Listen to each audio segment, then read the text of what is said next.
Here's the prompt for today. There are so many things that I have to do in October that I've been pushing out because October seems so far away. Oh, yeah. I mean, I'm used to just putting them out like the day before. That's fine. So.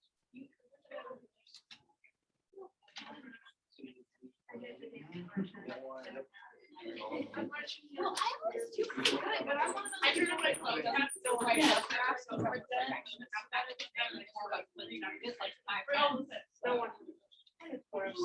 then again, that was back when I was like normal LA class, and like everybody else's papers was like, I turned in a paragraph that is just two run-on sentences. All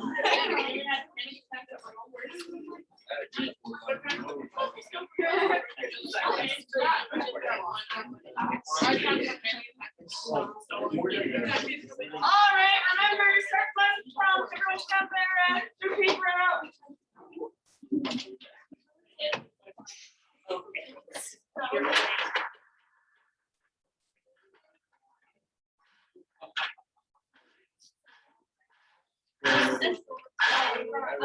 If you turned in your Thoreau Civil Disobedience on paper, they are graded. You've got a folder over there in that box that says 11H. So you can find it. It's in alphabetical order by last name. If you did it digitally, they will be graded in the next couple days. I'm going to done with maybe 3 days.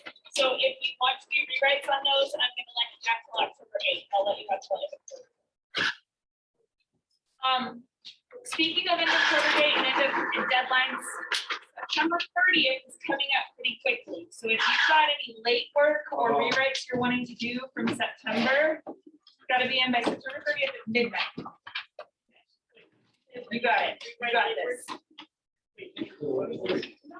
Yeah, I have an end of month deadline September 30th. So any rewrites are already graded and any late work. Yes. Okay, you are thinking about our governments and whether what you like and hate about it. Give you 5 minutes for this one. Just get the juices flowing, and then we're thinking about specific instances of civil disobedience. Can we get some debates going?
is an adorable sneeze.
Okay, finish up your sentence. Then we'll do word of the day. Our old friend word of the day.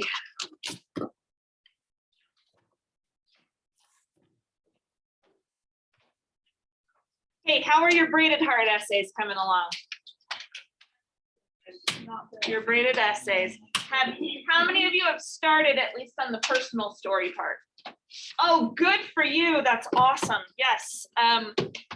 For those of you who haven't, it is definitely time to start on that.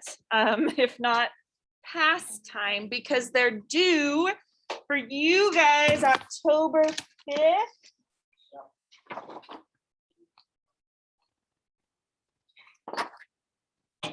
October 5th, which is next Tuesday. So you've basically got 1 week and 1 day. So what is due is a 3-page, it's all MLA, so all double space, a 3-page personal story. And then, and remember, when I say personal, that doesn't mean like secret or anything. It just means like a story about you. And then a 2-page research paper about something that kind of tangentially relates. So, you know, I use the example of my pear story, right? Did I tell you about my pear story in here? Oh, okay. So here's what I'm writing about. I'm going to do this assignment with you. I'm writing about something very dumb I did as a teenager when my friends and I snuck out like 2 or 3 in the morning, and we went to a grocery store and we were throwing pears at each other. Pears that we didn't buy. We were very bad. And we were throwing pears at each other, a couple of them, not like we were like crazy, like destroying all this property, but I think there were like 2 of them. And like, yeah, so like kind of just being punk kids. And the manager, who was probably like young, he was probably in his 20s, I assume, but he seemed like this big authority figure, came over and started yelling at us, and we were terrified. And he was talking about how he's going to call the cops, and it was past curfew, so he was going to call our parents and all of this stuff. And then ultimately he just let us go, and we all went home like very embarrassed, but sort of like triumphant about it too. So for whatever reason, that's been an important moment in my life. I think it very much explains who I was in the 90s and what kind of a person I was. And so I'd use that as a story, talk about like kind of how I maybe had this moment where I realized that my actions did actually annoy other people, and kind of thought about that at least a little bit. And then I would, for my research paper, I am going to do a little research on the history of punk rock, because I think part of the reason my friends and I were the way we were was because we loved punk rock music. In the 90s, everything was divided by what kind of music you liked. So I do a little paper on the history of that. And then I would turn those in for this first paper separately. So you've got your 3-pager and then your 2-page little research assignment. Your research assignment should include sources. I'm not walking you through that part because I know at this point in your high school career, you've written lots of papers like that. So you should include some sources, some credible sources for your research. And ultimately, you're going to braid them together. But for this first assignment, you're turning them in separately, and then we'll talk about them separately. Sadie. So are both of them due on October 5th? Yes, so both of them are due on October 5th. So you'll be turning in 5 pages of writing on October 5th. Any other questions about it? No. You've been thinking about it so much. How many of you at least know what you're going to write about? Okay, good. So you're in good shape. If you still don't know what you're going to write about, feel free to come by after school and come talk to me about it, and I can try and help. Yeah. The experience that we write about, does it have to be like a one-day thing? It doesn't have to be. No, it can. You kind of want it to have a beginning, middle, and end so that you can tell it like a story. But that doesn't have to be just one day or one instance. It could be longer.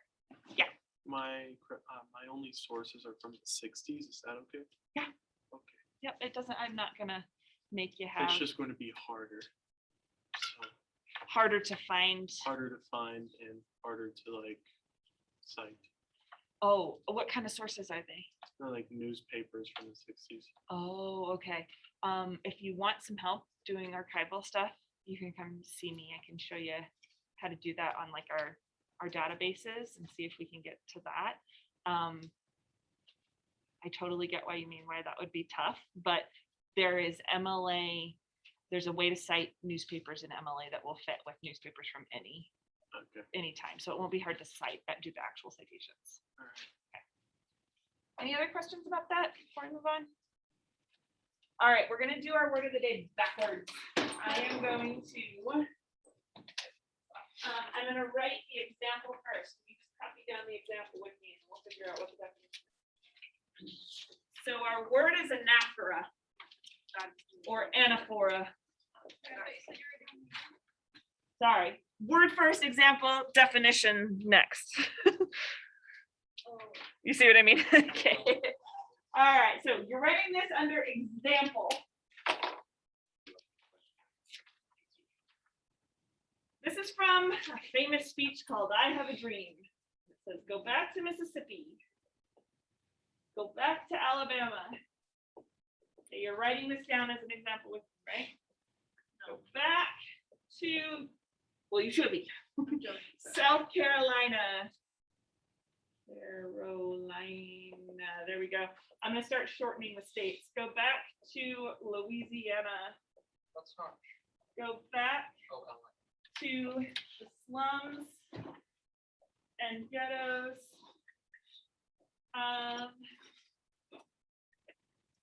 Our northern cities.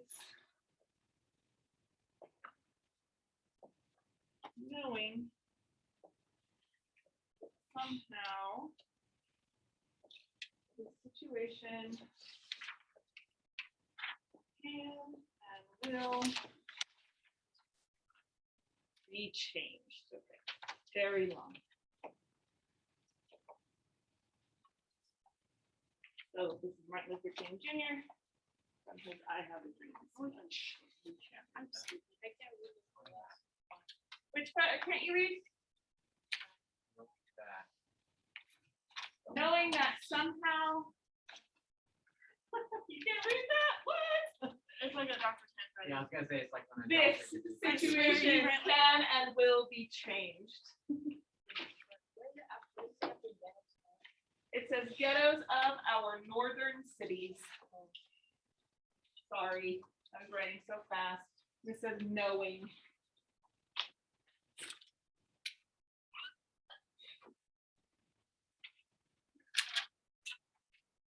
Huh?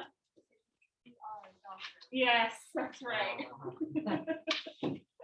All right, go back to Mississippi, go back to Alabama, go back to South Carolina, go back to Louisiana, go back to the slums and ghettos of our northern cities, knowing that somehow this situation can and will be changed.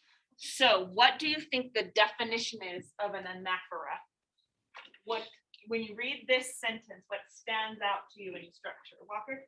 It's like you're repeating a certain phrase over and over to Yeah. emphasize it. Okay, awesome. So an anaphora is repetition. That's part of it. And you're saying part of the effect of repetition is to emphasize. Let's leave that down here, but don't write that down.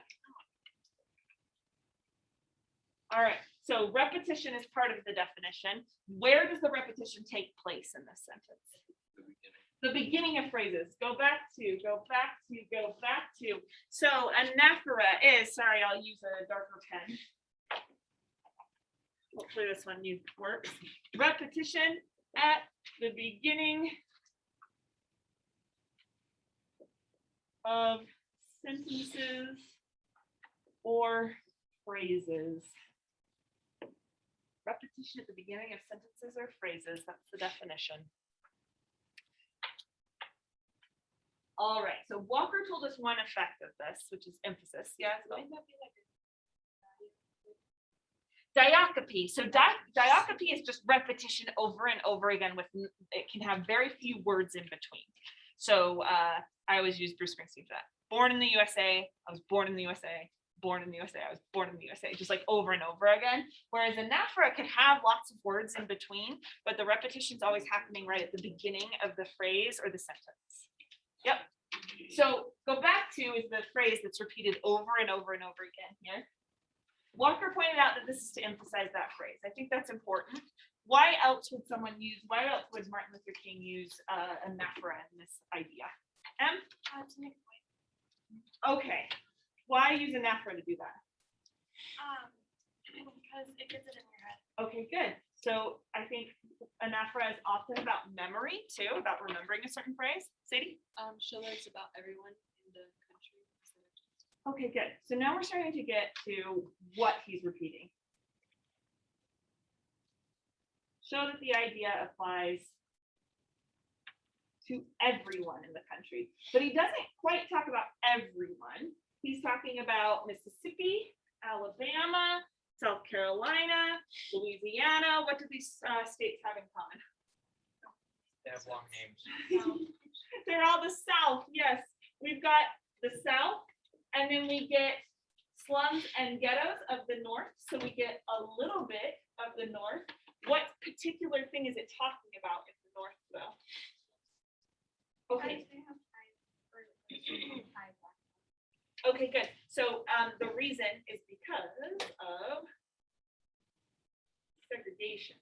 He's talking about this in the 1960s, right? And he's talking about segregated states and segregated cities because due to redlining and saying that certain people can't live in certain neighborhoods legally, you're segregating those neighborhoods, even though it's not technically Jim Crow South. So he's pointing to all of these different places that have segregation, and he's saying all of this applies to everyone who exists in this kind of segregated system. All right, so then why repeat? We've got why he repeats it in all these different places. We've got the memory and the emphasis, but we haven't talked about why he's repeating this particular phrase. Why repeat go back to?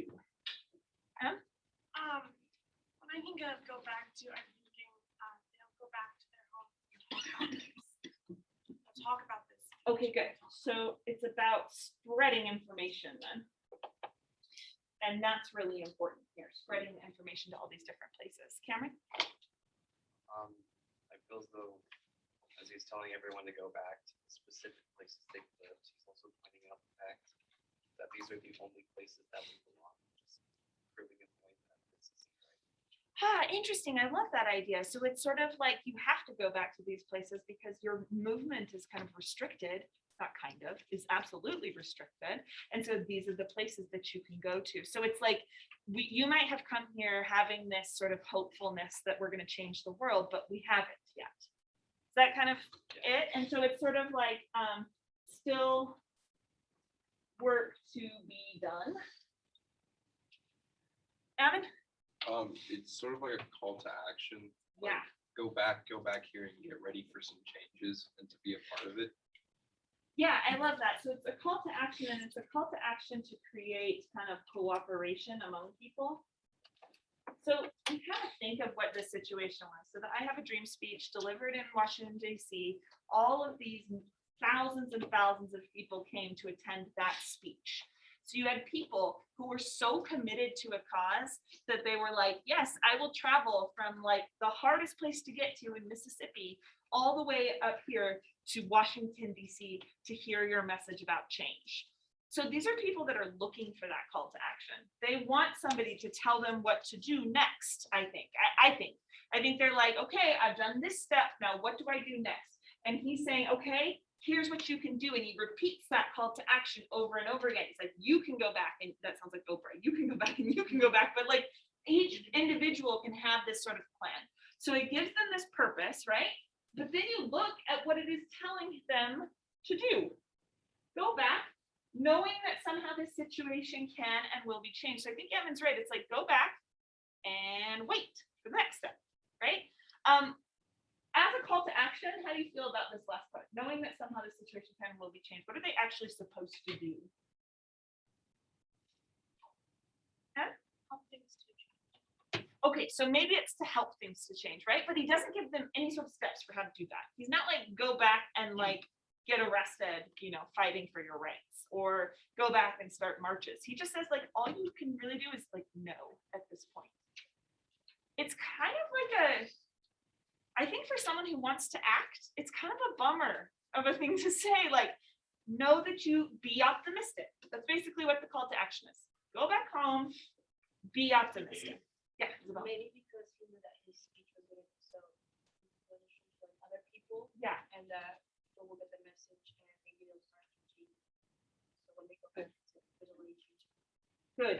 Changing internally and already. And that's the important part, right? So he's talking here about like how the physical action you can do is you can go somewhere, and that's nice. You can go back to where you're from, right? But the thing that's going to have the more impact is the mental thing that you can do, which is having optimism and sort of communicating with other people about that optimism. Yeah, I agree.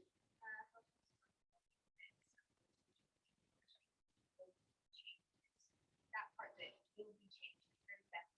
Yeah. Just kind of sets it into your mind, and that already gives a step towards improvement. Because you're already thinking of thinking that way, and it's almost like manifestation or whatever. you wanna call it, but, Yeah. I mean, Manifest it, put it into the universe. yeah, exactly. Like so many people go back and bring that ideology and that mindset back to their hometowns and spread that hope, and it's influential not just to their own mentalities, but to people around them. Yeah, I love that. Justin, what were you gonna say? I just think that at the end of the sentence, kind of like how the situation will improve. I feel like you kind of said that and didn't give a direct way to like the direct call to arms. I feel like you did that because everybody kind of has their own way of like making a change within society, especially Yeah. during that time. Like some people would fight violence with violence, but then other people would like those parts where you just stand up on the bus or like do something different. And I feel like it's kind of your own choice of like. Yeah, I really like that here because sometimes we start to think of how there were these different camps in the civil rights movement. Like there was the nonviolent protest, Martin Luther King, and there was the violent protest with the Black Panthers and Malcolm X, which I put in quotes because not really, but we kind of think that there were these two camps, right? And I think it's important here to notice that Martin Luther King is not discounting one of those. And he's saying, okay, there's some individual actions happening. And so we're part of a movement, and you're already part of a movement that has momentum and will be the force for change. So I really like that he's repeating the call to action about going back over and over again to kind of give them something to do and to make that individual. But then ultimately the thing that they have to do is sort of like be yourself. You're already the type who's coming to Washington, D.C. You've already done like so much. So go back and be optimistic, have hope. All right, write down some effects of this now if you haven't already. It's a long one.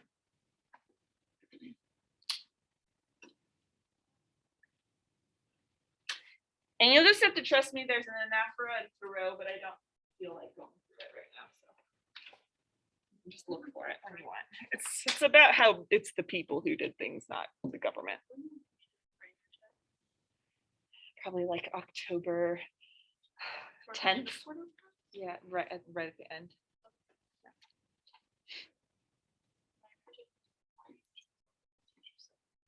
So like reindeer checks. Reindeer check. You done your reindeer project? No. It's just an elk. I think it's the 16th is the last day. Our last day for this class is October 8th. Really? So we have all day of response. Well, and then the next stuff will go on to quarter 2. I just cut off the break. Fall break? You say? Fall break is from, so it starts the 16th. Technically, and it goes until the end of like, Yeah, the week of the 16th. it's the week of the 16th, I know this. All right, civil disobedience.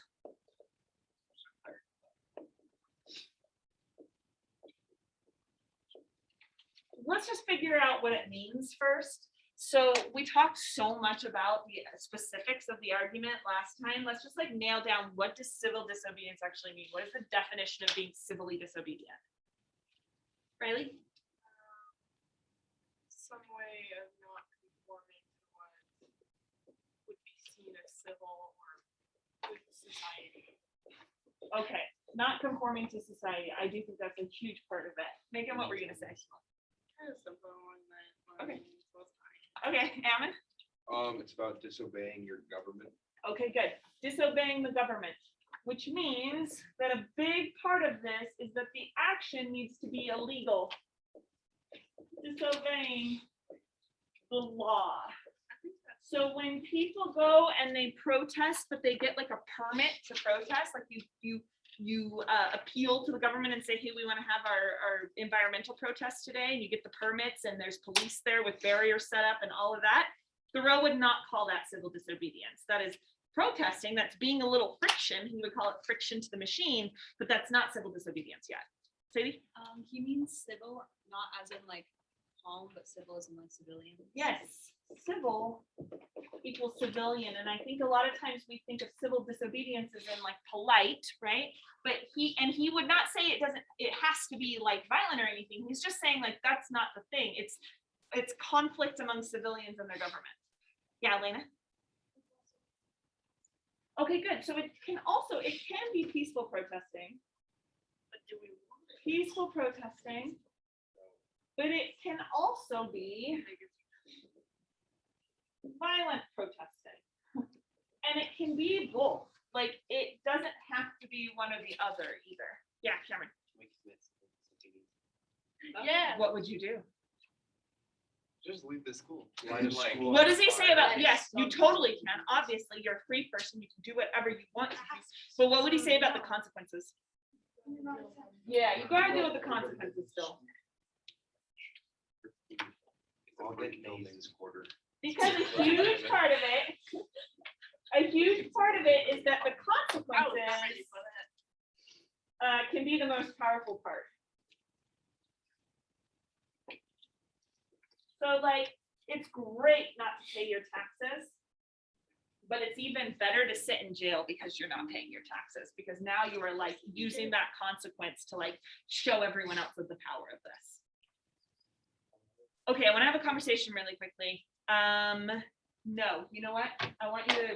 We'll have the conversation after.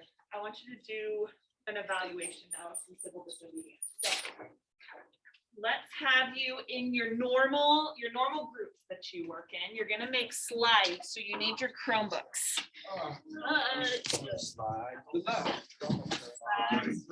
Yes, those kind of slides.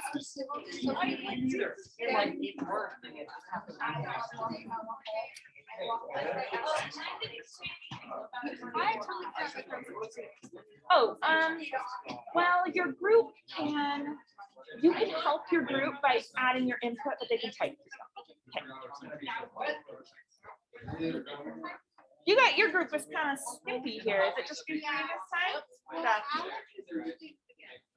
She's leaving. No, really? That's what I said. I'm like, Oh, it's a bummer. Okay. Hey, Ivory, can I have you work in this group this time since there's only 3 of them? Okay.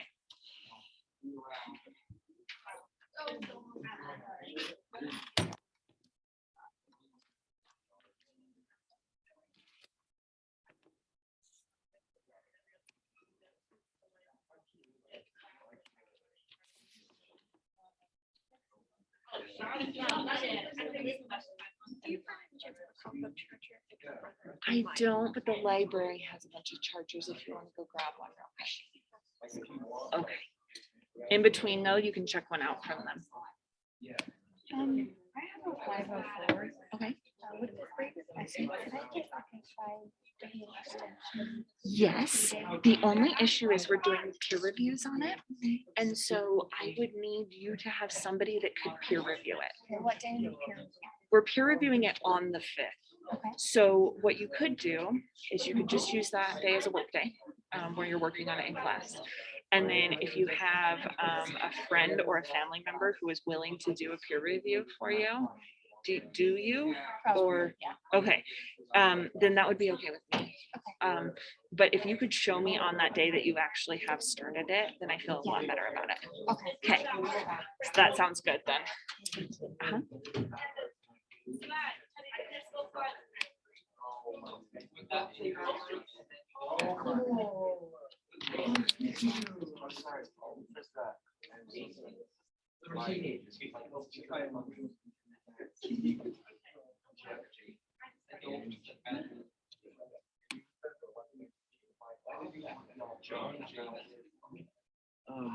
I don't have my notebook with me today. Okay, I'll need you to go. I think it'll be okay to just collaborate with your team, but I want to make sure that you actually are collaborating with them, so you don't just like check out and leave them high and dry. So just make sure that you're giving them your feedback and telling them what to write and stuff like that. Okay.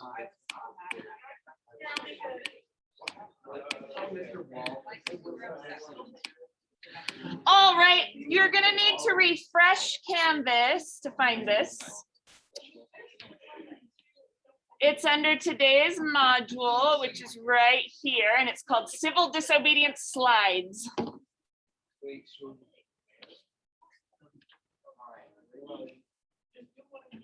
You gotta refresh it because I just published it.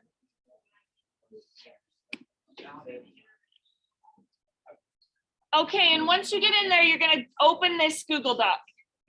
Oh, are you? Yes, you're gonna need to open it.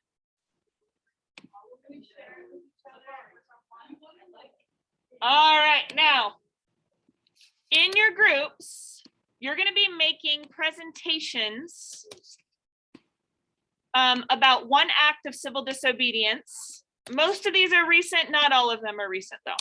So I'm going to tell you about each of these, and then with your group, I'm going to give you 30 seconds to decide which one you want to do. We can only have one group do each one. So number one of you could make a presentation on the Salt Lake City Black Lives Matter protest that happened like right at the very beginning, where the police car was overturned and the guy with the crossbow and all that. Or I guess he just had a bow and arrow. All right, or you could do the larger Black Lives Matter protests from 2020. You could do professional sports Black Lives Matter protests. There's lots of different things to talk about there. You could do anti-mask protests. You could do the Arizona Teachers Sick Out. This was at the beginning of the 2020 school year. Arizona, they don't have neither does Utah, but they're not legally allowed to strike. And so instead, they all called in sick on the same day to protest COVID stuff. You could do illegal immigration as an act of civil disobedience. You could do Cassius Clay's refusal to be drafted. That's Muhammad Ali. So it was for the Vietnam War. You could do Confederate monument vandals that go and try and take down the statues on their own. You could do Kim Davis refusing marriage certificates. So this is from a while ago, but this was when the Supreme Court decided that gay marriage was legal. Kim Davis was from, I can't remember, Midwest, maybe Nebraska, Kansas. She was a county clerk and she refused to sign the marriage certificates. So that was her act of civil disobedience. You could do the Bundy occupation of the National Wildlife Refuge, where a bunch of guys occupied with machine guns the wildlife refuge and said, this is our land, people's land. You could do the Irish hunger strike. So this was during the 70s. There was a lot of conflict. This is such a basic way of saying this, but there was a ton of conflict between Northern and Southern Ireland, and a whole bunch of Northern Irish people were put in prison. And to protest the way they were being treated, they went on hunger strikes, and a few of them even died from it. You could do the white supremacy rally in Charlottesville as an act of civil disobedience, or you could do the January 6th Capitol riots. So we've got lots of different options from all over the political spectrum, I'm hoping, and you can decide whether or not these count as civil disobedience. Bradley? What is it? The which one? Oh, I don't have sources for it, but I could use it in the future, so. All right, so you got to choose one of these for today, just because this is what I came up with. So listen up while I explain. So your group, choose your first, second, and third choice, because your choice might be taken by the time I call on you, and you're doing it as a group. So one is a group.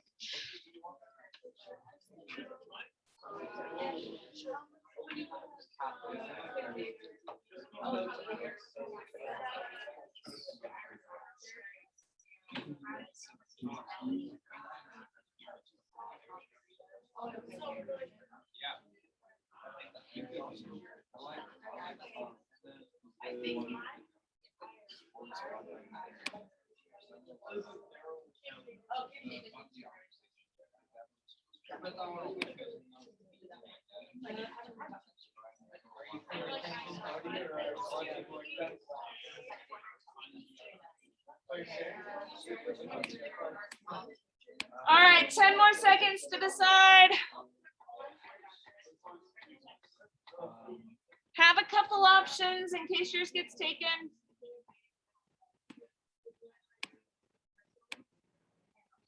All right, Justin's group, which one do you decide?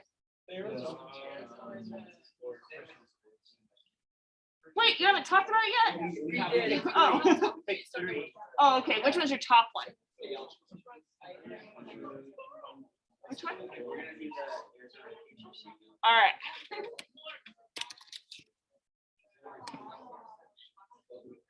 Ivory, which one do you guys choose? Which one? This one?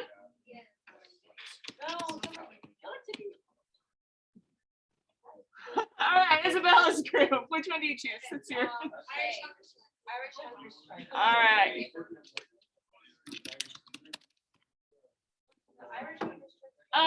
Riley's group back here. Which one do you guys choose? All right. Who else we missed? Lucy's group up there. Which one do you choose? Which one? All of our choices. Okay, choose then. Riley Sharp's group. Which one do you guys choose? All right.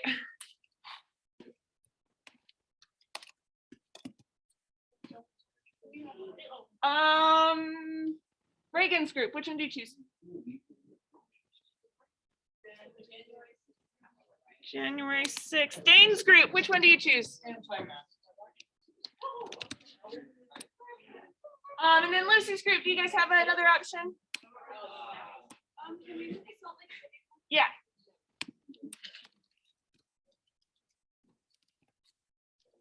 There we go. All right, did I miss anyone? I tried to kind of randomly choose so that okay.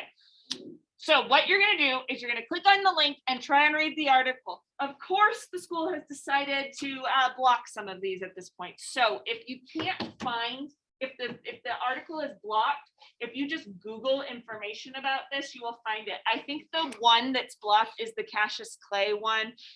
If you just like Google Muhammad Ali, oh, nobody did that one. So perfect. All right, I think the rest of them are okay. They're mostly New York Times, Washington Post. So if you've run out of your article limit, go incognito. It's the way we get around that. So you're gonna read the article and then you can't. Yeah, no, you didn't notice that school? The Chromebook doesn't let you do incognito. School blocks everything. Well, someone in your group hasn't reached their free article limit for New York Times. So try it on someone's computer. That's so frustrating. All right, so once you've got the basic information about the event, you can delegate the slides. And you need to have at least 7 slides. So this maps out what you need in each slide. I want it to look professional. I'm going to give you till the end of class, well, a few minutes before the end of class to do a really good job on these. So I want it to be professional. Read through the instructions here. You read the linked article, you find one more essay or article, you create the slides together. It needs to have images and so on, and then you're going to submit it. At the end, you're going to make an 8th slide, and it's answers your group's response. The groups were just based on like where you randomly ended up on the seating chart, right? So if your group has different responses, totally fine. Just write down, some of us think this and others of us think this. Ultimately, we think that this is not civil disobedience, or we think that this was a great act of civil disobedience and so on. Yeah, Em? You're not going to unless you really want to. Okay. But you're pretending that you would. Okay, go ahead.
Okay, you might have seen that. Okay. So you get to choose whichever one you want to do, even if it was already taken by another group, that's fine. Just choose the one you want, and then you'll just submit the slides via Canvas. And if that's not working, because sometimes Canvas has issues with that, just submit them via email and share them with me. And that is all for today.